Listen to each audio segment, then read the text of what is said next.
जय गुरु जी महाराज। अनंतम अनंतम शुक्राना गुरु जी महाराज। श्री शिव महापुराण रुद्र संहिता द्वितीय खंड अर्थात सती खंड अध्याय 30। ब्रह्मा जी कहते हैं, नारद, मौन हुई सती देवी अपने पति का सादर स्मरण करके शांत चित्त हो सहसा उत्तर दिशा में भूमि पर बैठ गई।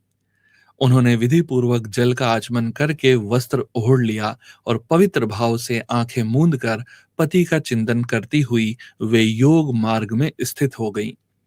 उन्होंने आसन को स्थिर कर प्राणायाम द्वारा प्राण और अपान को एक रूप करके नाभि चक्र में स्थित किया।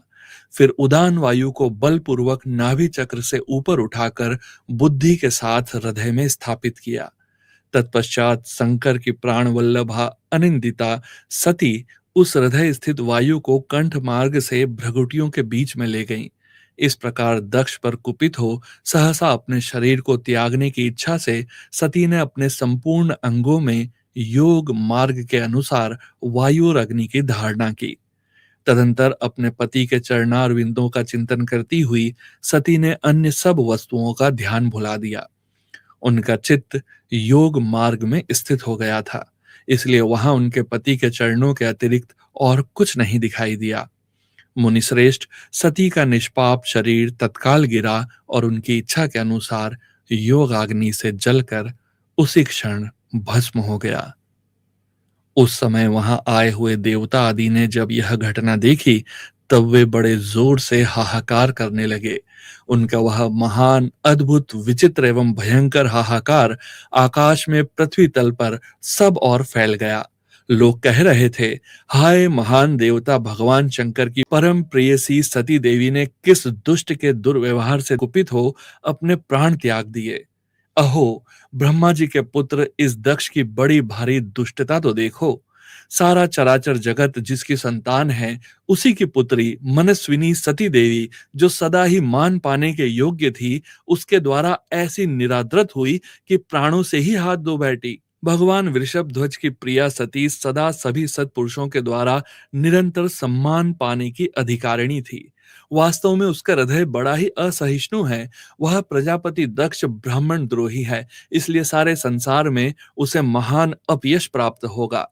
उसकी अपनी ही पुत्री उसी के अपराध से जब प्राण त्याग करने को उद्यत हो गई, तब भी उस महान नरक भोगी शंकर द्रोही ने उसे रोका तक नहीं।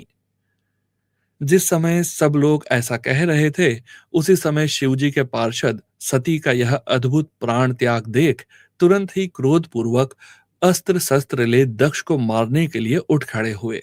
यज्ञ मंडप के द्वार पर खड़े हुए वे भगवान शंकर के समस्त 60,000 पार्षद, जो बड़े भारी बलवान थे, अत्यंत रोष से भर गए और हमें धिक्कार है ऐसा कहते हुए भगवान शंकर के गणों के वे सभी वीर युद्धपति बारंबार उच्च स्वर से हाहाकार करने लगे।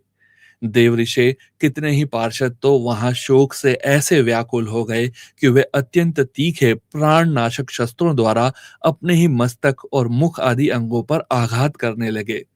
इस प्रकार 20,000 पार्षद उस समय दक्ष कन्या सती के साथ ही नष्ट हो गए। वह एक अद्भुत सी बात हुई।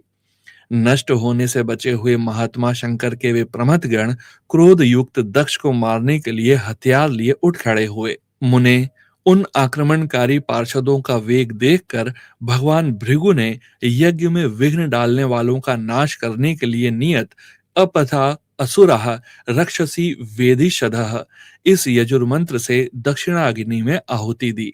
भृगु के आहुति देते ही यज्ञ कुंड से ऋभु नामक सहस्त्रों महान देवता, जो बड़े प्रबल वीर थे, वहां प्रकट हो गए। मुनीश्वर, उन सब के हाथ में जलती हुई लकड़ियां थी। उनके साथ प्रमथगणों का अत्यंत विकट युद्ध हुआ, जो सुनने वालों के भी रोंगटे खड़े कर देने वाला था। उन ब्रह्म तेज से संपन्न महावीर ऋभुओं की सब ओर से ऐसी मार पड़ी जिससे प्रमथगण बिना अधिक प्रयास के ही भाग खड़े हुए। इस प्रकार उन देवताओं ने उन शिवगणों को तुरंत मार भगाया। यह अद्भुत सी घटना भगवान शिव की महाशक्तिमती इच्छा से ही हुई। वह सब देखकर ऋषि इंद्रादि देवता, मरुदगण, विश्वदेव, अश्विनी कुमार और लोकपाल चुप ही रहे। कोई सब ओर से आ आकर भगवान विष्णु से प्रार्थना करते थे कि किसी तरह विघ्न टल जाए। वे उद्विग्न हो बारंबार विघ्न निवारण के लिए आपस में सलाह करने लगे।